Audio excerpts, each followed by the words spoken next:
Hello বন্ধুরা, আজকে আমি রান্না করব ডালের বড়া দিয়ে একটা তরকারি, যেটা আছে আমার রেসিপি এবং কি আমার স্টাইলে রান্না করব। দেখতে থাকো সাথে। আলুগুলো আগে থেকে সেদ্ধ করে রেখেছিলাম, সেগুলোকে একটু ভেঙে নিচ্ছি তরকারিতে দেওয়ার জন্য। তারপরে তোমরা দেখতে থাকো আর সাথে থাকো। তেল গরম হয়ে গেছে, আলুগুলোকে এখন ছেড়ে দেবো। তো আলুগুলোকে দিয়ে একটু লাল লাল ভাজা ভাজা করে নেব।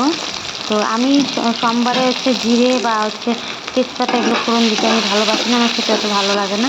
যার জন্য আমি সোমবারে কিছু দিইনি, যা দিয়েছি সব মশলার মধ্যে দিয়েছি। এই দেখতেই পাচ্ছ, ভালো করে লাল লাল করে ভেজে দিব। পরিমাণ মতন লবণ দিয়ে দিব, স্বাদ মতন, যতটুকু দরকার ততটুকুই দিব। পরিমাণ মতন হলুদ দিয়ে দিব, হলুদটা দিয়ে একটু নাড়াচাড়া করব। এখন আমার ভালোভাবে আলুটা ভাজা হয়ে গেছে, লাল লাল হয়ে গেছে। এখন আমি মশলাটা দিয়ে দিব। এখানে আমি মশলা দেখেছি পেঁয়াজ, 2 রসুন, 2 কোয়া রসুন আর আদা দিয়েছি, আর জিরে গুঁড়ো দিয়েছি, কিচ্ছু দেবো। আমার মা যেভাবে রান্না করে সেভাবে রান্না করছি, একদম শর্টকাট। একটু মশলাটাকে কষিয়ে নেব। এই যে দেখতে পাচ্ছ, মশলাটা ভালোভাবে ভাজা হয়ে গেছে, আলুটাও ভালোভাবে ভাজা হয়ে গেছে। এখন আমি জল দিয়ে দেবো, মতন ঝোল দিয়ে দেবো। আমি আর জল অ্যাড করবো না, যা দিয়েছি এতটুকুর মধ্যে আমার হয়ে যাবে। আমাদের শুধুমাত্র 2 জনের রান্না, বেশি গঙ্গার জল করে ভাত নেই।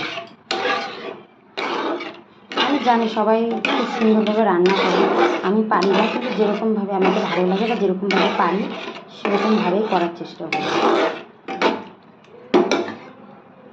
আমি তরকারিতে যে পরিমাণ ঝোলটা দিয়েছিলাম, আমার ঝোলের এখন বলক চলে এসছে। এখন আমি এই ডালের বড়াগুলো দিয়ে দেবো। ডালের বড়াটাকে দিয়ে এখন আমি একটু নাড়িয়ে নেব।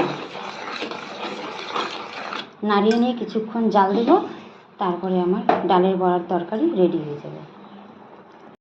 এখন আমার ডালের বড়ার তরকারি রেডি হয়ে গেছে, তো আমি এখন নামিয়ে নেব। দেখতে পাচ্ছ কত সুন্দর কালার এসছে।